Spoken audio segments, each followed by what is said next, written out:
you are enrolled in one of the Mortgage Takeover 2023 winter cohorts. And today has been a lovely day for technology. I'll explain what happened briefly and then we have to get right into class because we have a whole lot to cover in a little bit of time. So, as you guys know, I was in Dominican Republic for a while. On the way back, somehow my laptop screen was cracked. No problem. I've run businesses from my phone before. I really wasn't concerned about it. Well, then I get on to do Zoom, and my Zoom recording is full.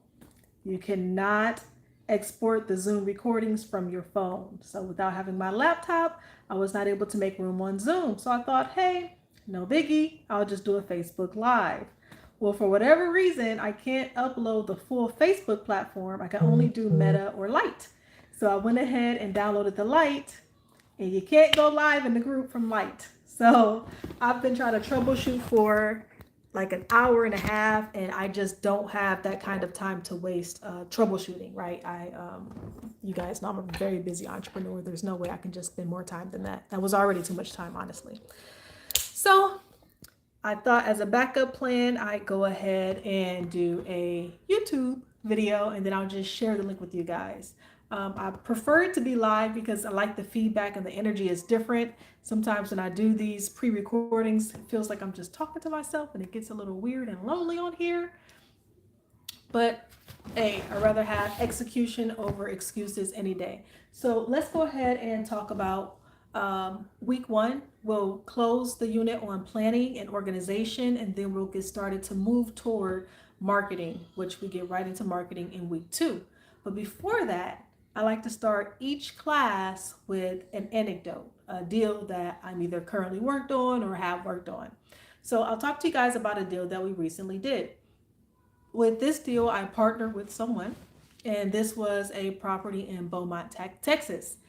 And this, I like this deal because this is the first time I've taken over this type of loan. So this time I took over a hard money loan. And I'm thinking, like, I've thought of that before. I guess I just never made the relationships with lenders because you guys know I don't really do the whole credit or borrowing money thing. Well, I didn't. I'm right. I'm trying to grow, I'm changing my money mindset. So anyway, this person was going into foreclosure with their hard money lender. Now, if you've been in real estate for long enough, you'll know a lot of the lenders who do hard money, they're investors like you and I, right? They're not like some big bank that has protocols and, reserves for things like this. So if they get to a point where they're foreclosing, it's because they're draining money too. They don't really want the house back, right? They just want to get their money and get back to a good place with the loan that they have out. So we were able to get in touch with the lender, and it just so happens to be a lender that's pretty popular here in Houston. And the person who I partnered with, they also work in Houston. So they were able to make a phone call to the lender. We let the lender know, hey, we'll go ahead and take over this loan. I don't think the lender's ever really been in this situation before, but I don't think they really had a choice. The foreclosure was the next day.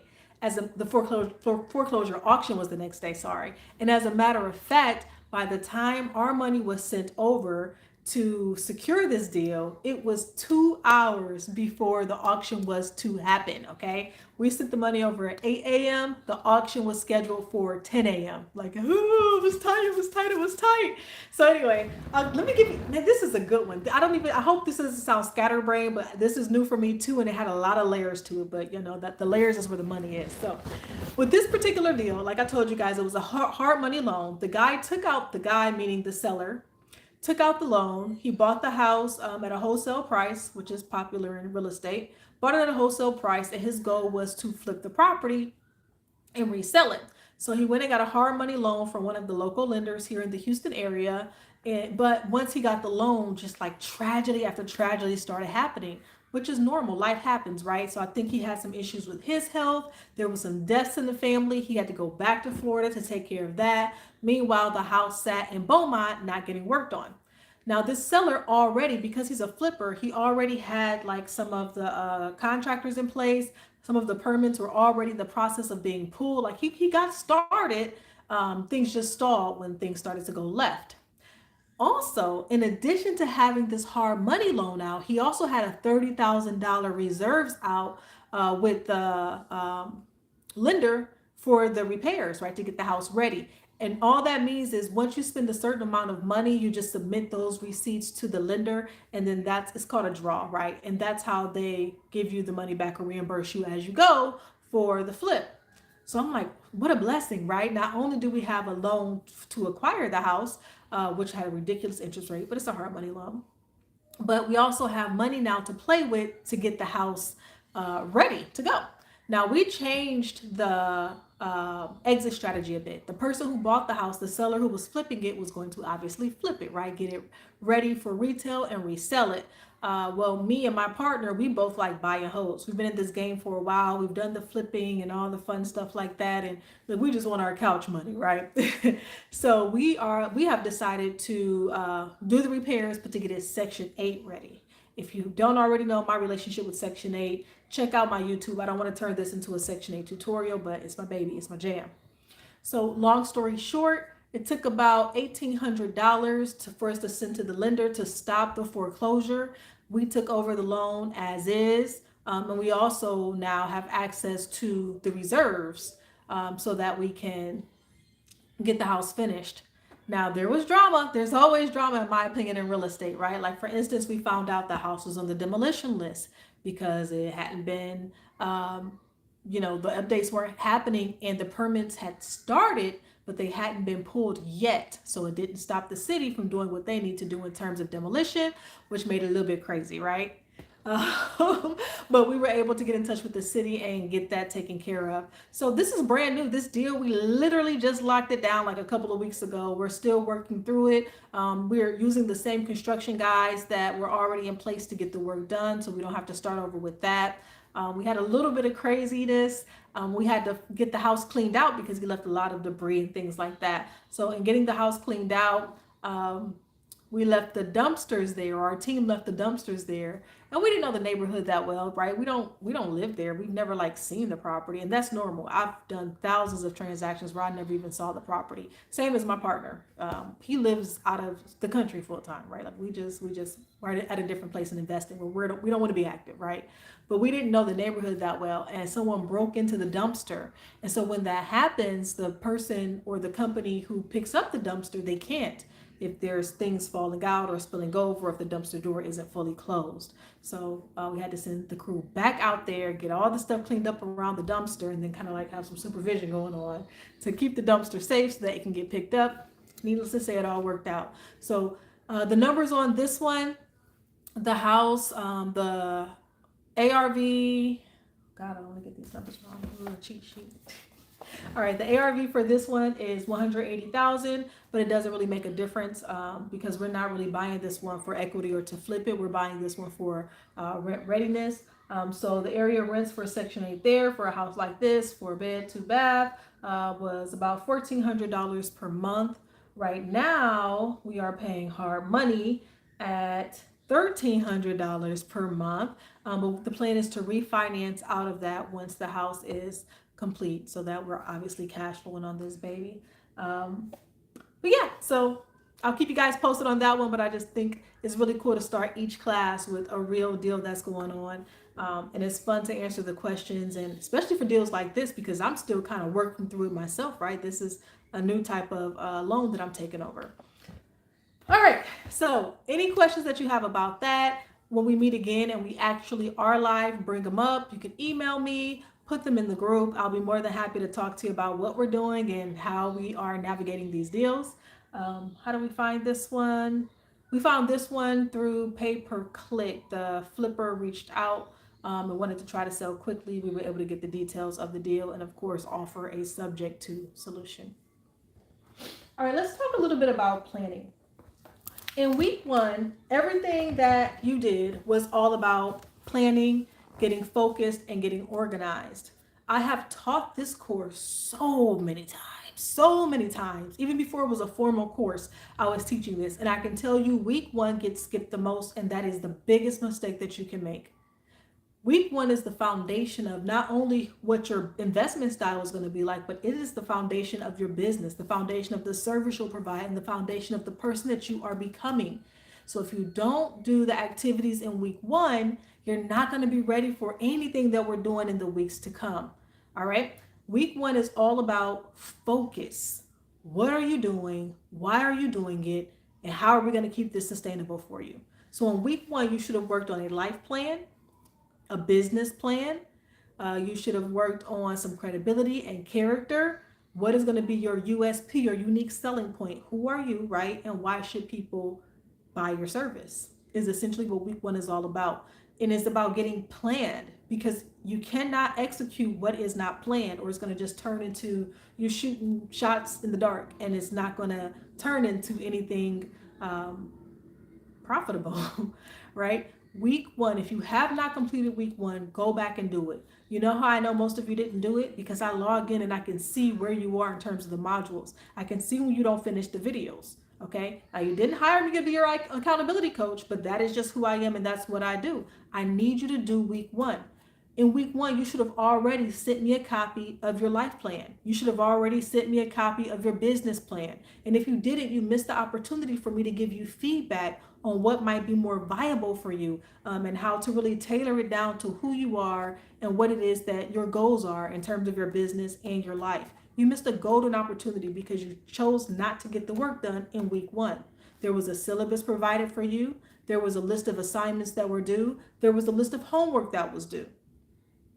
You paid money to be in this course. So what I don't want to see is you're not going to come back to me 6 weeks from today and tell me, hey, Ashley, I didn't close the deal, or hey, Ashley, I still don't feel prepared. That is on you. It is my job to provide the content, to provide the curriculum, to show you the way to do it. But just like the saying says, you can lead a horse to water, you cannot make him drink.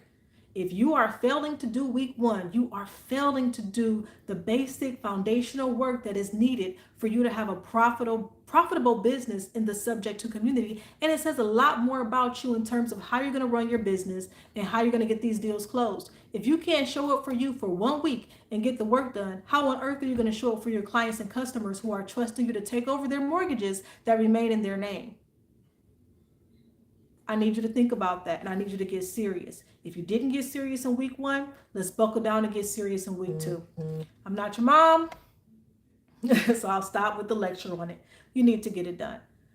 The bigger picture with the life plan and the planning and organization portion that happens in week one is it's really your higher self leaving a roadmap and breadcrumbs on how to become that person that you said you want to be. In the first email I sent to you guys, I told you when a person gets $1 million, it's best that they become a millionaire. You've heard the stories where people get millions of dollars and they lose it in a couple of years or in a couple of months. And we've all had that moment when we thought, how could that happen? Like if somebody gave me $1 million, I swear to God, I would be like set for life, right? Like I would invest it. I would buy this. I would buy that. Well, if you did not get week one done, it is likely because you are not embracing that millionaire mindset that is so necessary when you're getting into a real estate investing business that builds millionaires. Okay. If you do real estate right and consistently, you will be a millionaire. There's no question. There's no question. Or I should say, you will have the opportunity to make millions of dollars, but whether or not you become a millionaire is up to you. Okay. So just make sure that you understand we have to get the mindset right. So that is what this week is all about. It's about you thinking big, as big as you've ever thought, right? What are your desires? What is it that you truly want? And how do we make a plan to get you there? All right. So we focus on 4 main things in any business, any coaching that you do with me, especially if you've seen me for accountability or one-on-one mentoring in real estate. It's going to be focus, organization, discipline, and consistency. And in that order. Focus is simply desire, right? That's what we focus on in week one. What do you desire? So a lot of people usually say, Ashley, I just want 2 or 3 houses. And I say, this is what this course is for. Because this course will get you the foundation and the basics, but this course doesn't really talk about scaling and making it a larger business where you're making, even more money, because this course is tailored to people who really don't have a lot of money to start with in terms of investing in marketing, which is in lead generation, which is how you make more money. More marketing, more lead generation, more money that's going to come in. But if you're telling me I don't have a lot of money, I don't have thousands of dollars to put into lead generation, cool. I can help you get your first 2 or 3 houses, and that should be enough to help you start to generate the income to scale. So desire. What is your desire? Is your desire to build a full-on real estate business and you want to take over properties using the subject to method to keep your overhead low? Is it that you want to buy a subject to property and live in it yourself? Or like me, I bought subject to properties and I gift them to my family members because that's just what I like to do. So think about what your desire is, but think of it big. Once we have that overall large desire, then that's when we get the plan step by step on how to take you from where you currently are to where that desire says you want to be. In that desire, what you want, we call that your higher self. That's where you're trying to get to. And that's how we're able to make a plan. Okay, here's where I am. Here's what I'm going to do this day, this week, this month, this quarter, this year, these 5 years, the next 10 years to get me to exactly where I want to be. Okay, if you didn't do the planning and you don't even know what your focus is, we can't even move to the next step, which is organization. Okay, so once we have your focus and we know where you're trying to go, now my job is to help you get organized so you can get there in steps that are chunks, that are easy to monitor, that are easy to manage, and in chunks that make sense in a sequential order. So here's what that might look like. Let's say one of my big goals right now is to have a harmonious family, right? And so I did a 30-year plan for that, 20, 15, 5-year, 3-year, and a 1-year plan. I went from the bigger picture all the way down to what I want this year to look like. No, I don't know what it's really going to look like. No, I have no idea if it's actually going to happen. It's my desire. Okay. And then from that desire, I write out, I just list out, okay, well, from that desire, how can I best get there? Okay. If I want a harmonious family, I need to make sure that we have a clear custody plan. I need to make sure that I'm reading literature about how to best co parent. I need to make sure that everything that we're discussing in terms of the children are in writing and are recorded with a judge, things like that. Then I take that 1 year and I break it down into 4 quarters. Okay, so in order for me to have a harmonious family, what should Q1 look like? And then for me, Q1 usually includes lots of planning. Q2 and 3 quarters usually means lots of action, activity, execution, and then Q4 is more reflection, researching, and then back to the planning for Q1. Then I take the quarters and I take those down into months. Okay, well, what should month one look like? What should month two look like? I take the months, I break them down into weeks. I take the weeks and I break them down into days. I give each day a theme. And then I have my 15-minute schedule for what I'm doing every single day to reach those overall goals. But if there's no overall goal, how on earth can I plan it down so granularly? There's no way to do it. Okay, so focus. Then we're going to get organized to a granular level. And then we need to be disciplined. Discipline simply means we are going to make sure that we are in control of our own lives. We stop the victim mentality. We take accountability. We stop blaming others. Whatever belief systems that we have that are holding us back from what it is we want and who it is that we want to become, this is the time when we address those with literature, with meditation, with prayer, with journaling, whatever we therapy, right? Whatever we need to do to shift our mindset and to change our default belief systems to a place that's serving us, that's helping us to meet our goals, so that everything around us and within us is working together to make sure that we have what we want and we are becoming who it is that we said we wanted to become back in the desire stage. Okay, so that's when we get disciplined. That means we're doing this work every single day. And then finally, consistent. Okay, once you get disciplined and you start seeing what works, what doesn't work, that can be in your business and your personal and your spiritual growth and your personal development, whatever. That's when we get consistent. Okay, we know this works. We're going to do it every single day, whether we feel like it or not. We're not looking for immediate results, right? We know that it works and we're just going to have trust and faith in the plan. So in real estate, that might look like cold calling, right? I owned a virtual agency for years. And I can tell you, sometimes when people will start those marketing campaigns and those marketing machines up, they start slowly. And if you're just cold calling for a day or two, you're like, man, this doesn't seem to be working. And I'm telling you, after a while, when that machine ramps up, you can't stop the deals. I mean, we've gotten clients to the point where they had to hire, we had one client with 54 VAs from us. 54 VAs because we were able to ramp up their lead generation like that. You got to let that machine keep going, and the machine can only go if it's consistently moving, right? So we need consistency. So anyway, those are the 4 pillars that I best base everything on. And then finally, you need to make sure that you are executing. One mistake that I see a lot of people do is they're not sure about how to do something, so they just think, well, I'll just keep trekking along and seeing what happens. If you're not sure what to do, number one, we have YouTube and books, right? So one thing that I teach, one secret that I teach is as you are watching and learning, immediately execute. What does that look like? So if I'm watching a video on how to generate lists, right? I want to make the best list that I possibly can to call for cold calling. Fine. But as I'm watching the video on that list, it's not a 2 hour leisure time where I'm just kind of watching like this and maybe taking a few notes here and there. No. If it's a 2 hour long video, I'm stopping it every 10 seconds or whatever they just did. I'm going to my screen and I'm going to do it. Okay. And I'm going to press play. What's the next step that they did? Cool. Pause that. I'm going to go to my screen. I'm going to do it. That's what we call immediate execution, where there is no lapse time between you learning it and you executing it. I know you think in your mind, because you're excited and you're feeling motivated and inspired right now, that you're going to go back and do it and I'm going to watch it and I'm going to go back and do it when I get home. You're not, because when motivation fades, when you're no longer feeling inspired, when life starts to happen, when old traumas and things begin to unearth and show themselves, you're not going to be, you're not, I'm not going to say not going to be, you're not going to be consistent. You're not. Okay, so that's why it's important that we're not relying on just feeling good and then we're going to knock it out. Nope, nope, nope. We're going to do it right now. Right now, no excuses, no time lapsed in between it. All right, so that's pretty much it on planning.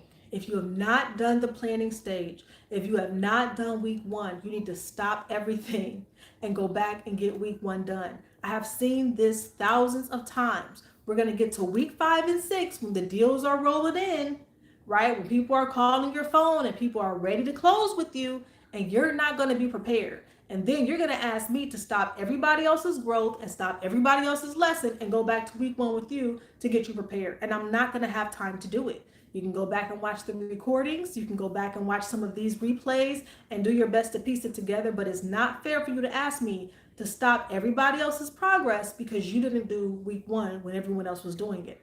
Now, if you're like, Ashley, I get it, girl. I get it. I should have done it and I didn't. I'm happy to work with you one-on-one, but my one-on-one started $3,000 per month.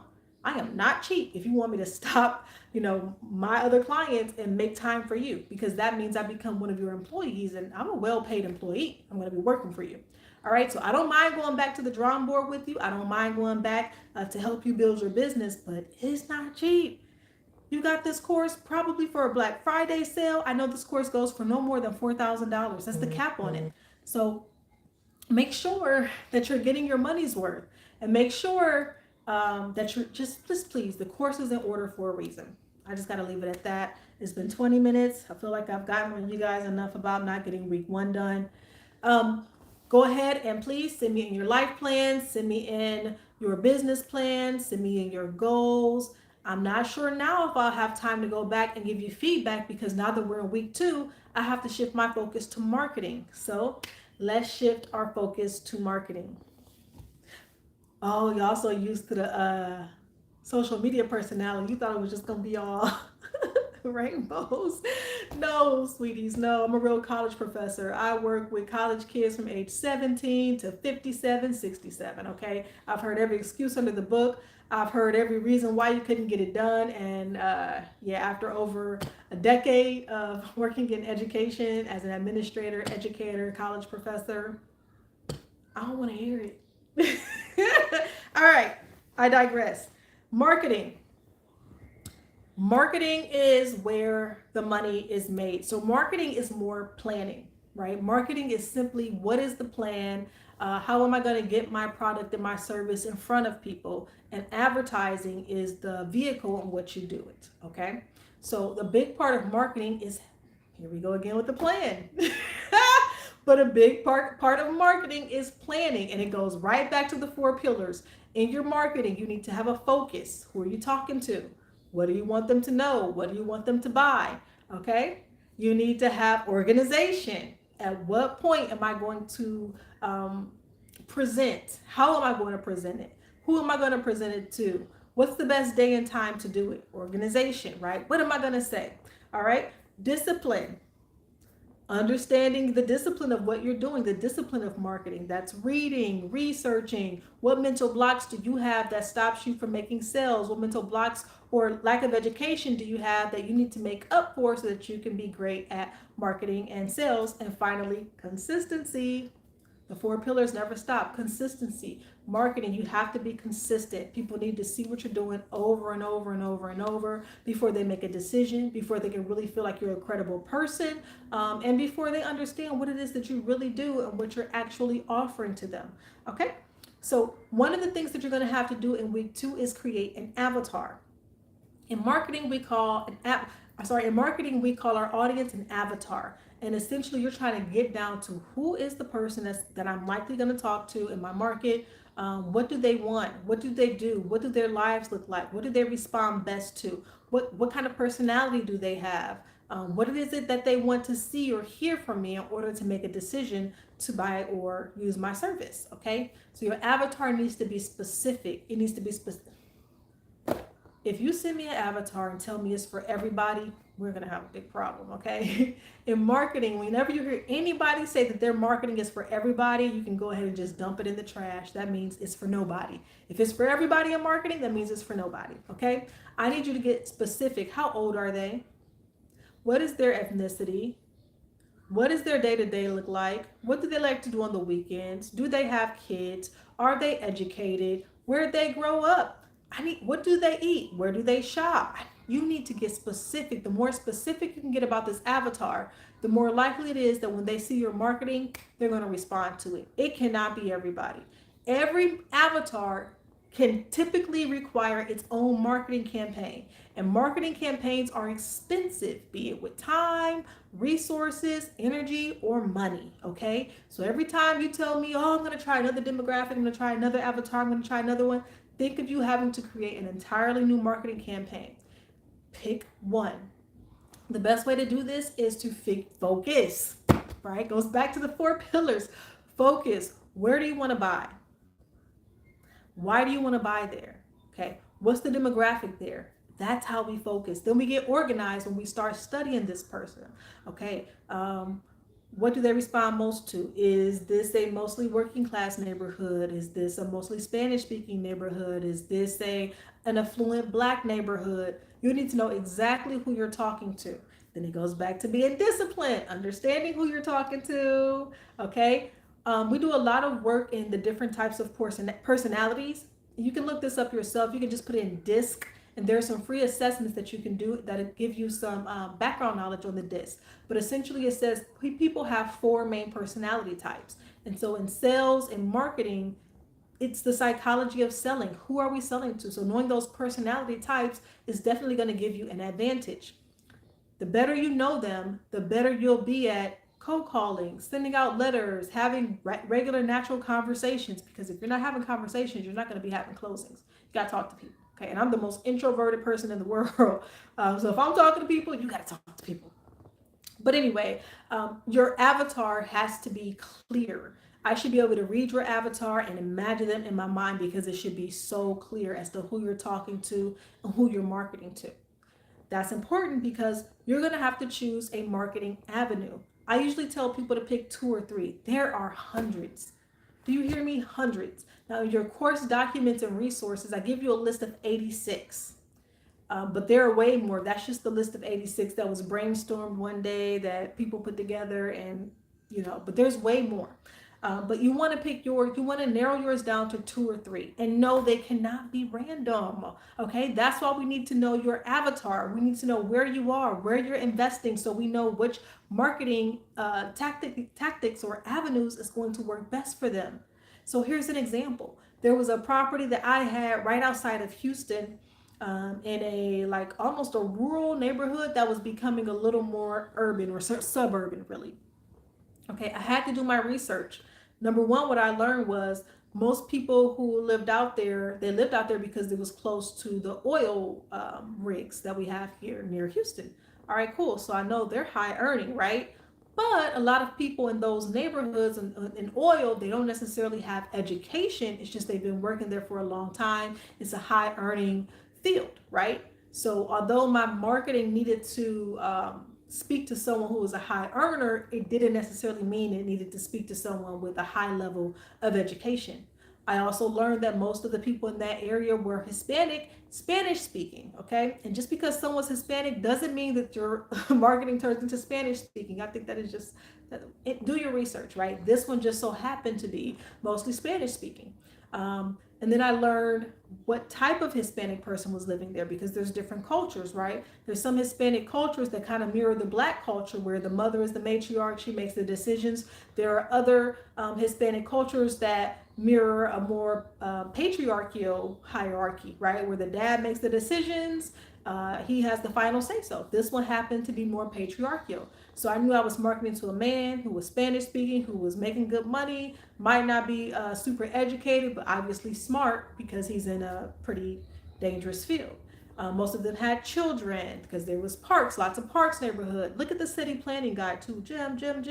Look at the city planning guy in your community, your city. That's going to tell you they've already spent the marketing dollars figuring out, okay, who's going to live here, what type of people are here. So if you're in an area with lots of playgrounds and lots of parks, that means somebody spent a lot of money to figure out this is a place with a lot of kids. All right. But anyway, that's just one example of how I was able to really niche down to who I was speaking to. So my marketing was blue, green, masculine colors. My marketing was in English and Spanish, right? Not all Spanish, because to people, to the market that I was in, doing it in all Spanish was more like it would be considered more of a lower class thing to do that, right? But to do it in English and Spanish, it was a respectable way to do it and give dignity to the people that I was speaking to.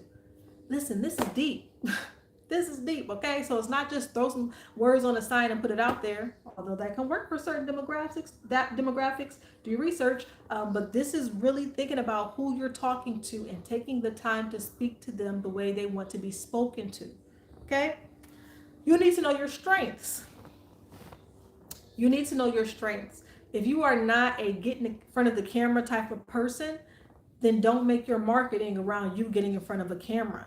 There are so many YouTube channels right now. A lot of my counterparts who are content creators, where all you hear is their voice, you'll never see them. Or all you hear is other people's voices, right? But it's just tied back to their marketing. Think about Pepsi. You don't see the president of Pepsi on there singing around and dancing in the commercials, right? He gets other people, other voices, other faces to do that for him. But where does the money flow back to? Him and his business. Get it? Okay, stop the small business mindset, right? And just have a business mindset. So know your strengths. Are you an excellent writer? Are you an excellent salesperson? Are you a teacher and educator? Are you a nurse and nurturing? Are you a good listener? Are you a friendly people person? Are you already big in the community? Like maybe you're an activist in your community, or you work at a big church, volunteer at a big church. Whatever it is that your strengths are, my advice is to capitalize on that. As you grow in scale, you can hire people who have the skills and the strengths that you don't. But right now, this course is catering to people who really don't have a large marketing budget, and you are going to have to be the marketing department. You're probably going to have to be your own marketing actors and actresses, and that's okay too. So that's why a big part of this week and last week was to create your character and credibility videos. It should be a 30-second video just giving us an introduction to who you are and what you do. Number one, this is going to force you to get in front of a camera, force you to get used to and comfortable speaking to people. And number two, when you are making offers and people want to know more about you, now they have a quick way to do that. And it just builds a faster level of comfort and familiarity. Copy. Be a copycat.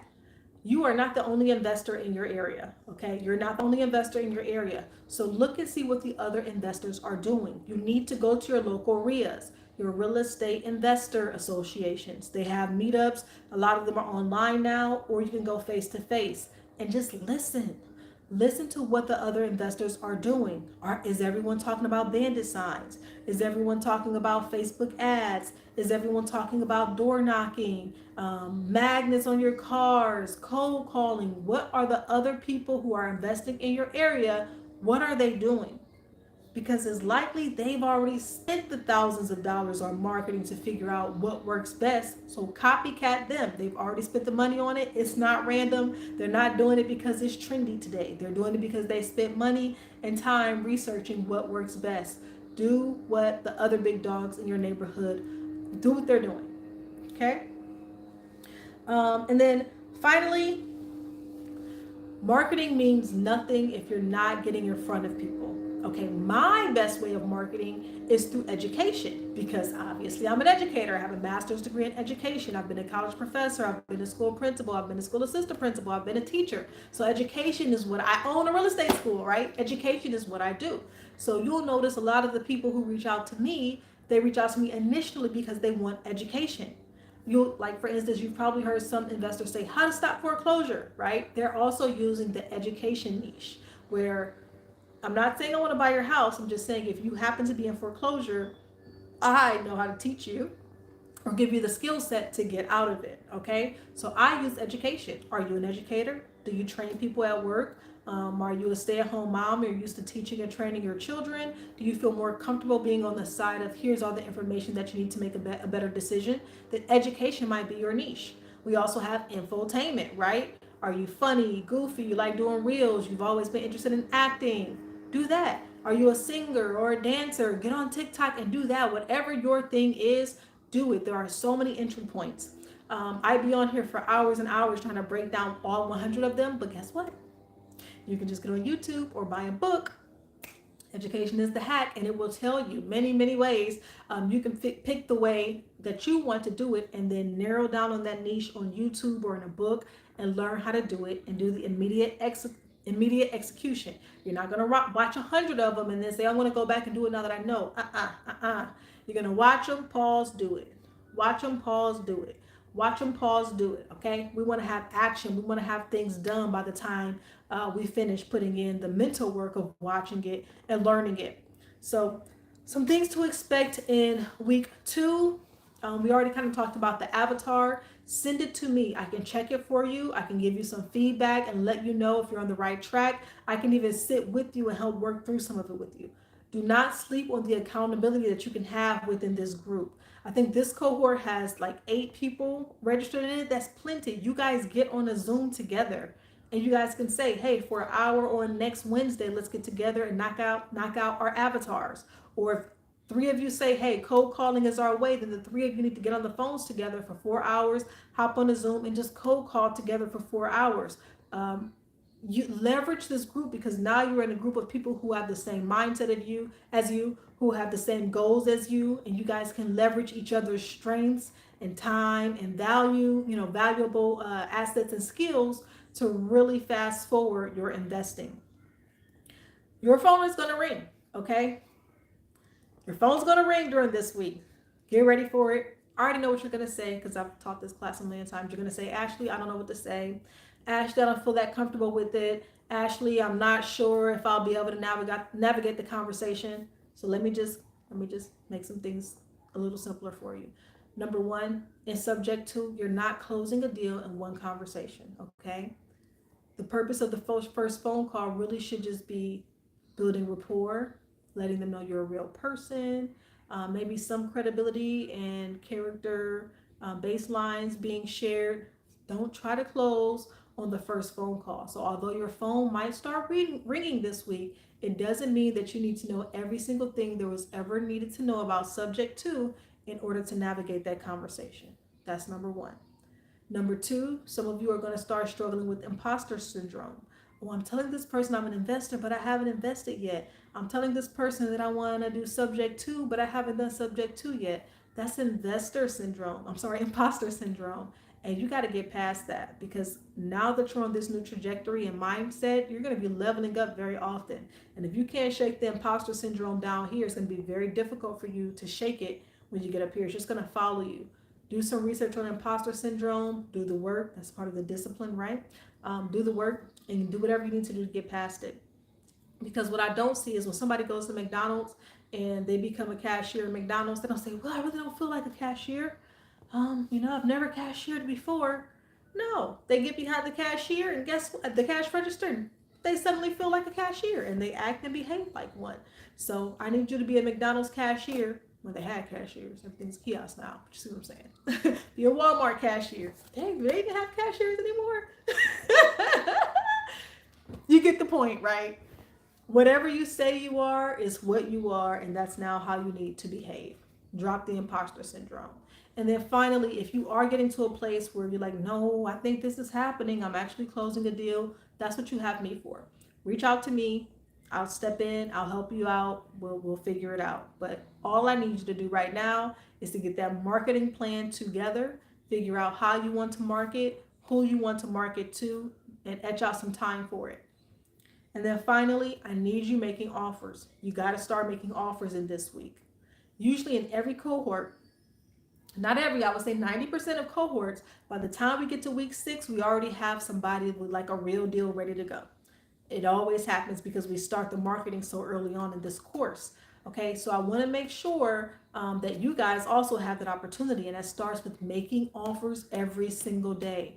At least 40, and 40 is the low end. 40 offers a day is like, I had an off week, I'm tired, I'm just doing the best that I can, barely making it. Okay, so if that is the case, fine, let 40 be your minimum. And I would prefer the 40 to be from the marketing or lead generation tool that you said you were going to use. But I'm okay if you just, hey, Ashley, I'm just starting this. I just want to make some offers online. In the course, if you watch the videos for this week, Facebook Marketplace is a great place to start. For sale by owner, FSBO, Zillow, Redfin, um, man, just so many. If you just want to do it online, just do it online. That's fine. If you can do it from cold calling, making 40 calls a day, sending out letters. Sorry, phone calls keep coming in. Sending out letters, organic marketing. We're going to do a 30-second video and just send it out to 40 people per day. Cards, whatever it is that you're going to do, I need 40 offers a day. They have to go out. No negotiables on this. If you're not making offers, you're not having conversations. And if you're not having conversations, you're not going to make it to closings. Okay. All right, guys. So I'm going to post this obviously in our Facebook group. I hate that I wasn't able to go live so I can take your questions as they come in, but that's okay. You guys can leave questions in the comments. I would prefer you to leave questions in the comments than to email me, because I feel like questions in the comments gives everybody a chance to read it and get the value of the answer to it. Hopefully I get this laptop thing and this going live and the group thing figured out. That way I can do a video message to respond to you, and I think that sometimes goes a little bit better. All right, guys, so I hope you're enjoying the course so far. I know week 1 is super intense. It has lots of expectations, but I wouldn't have it there if I didn't know that it worked. So if you haven't done week 1, as I've already said, get it done. You need to be focused and organized so that you know where to build your discipline and what to be consistent in, or what to do consistently. I am Ashley Jackson, M.Ed, and I hope that you guys have a great rest of the day. I'll talk to you soon.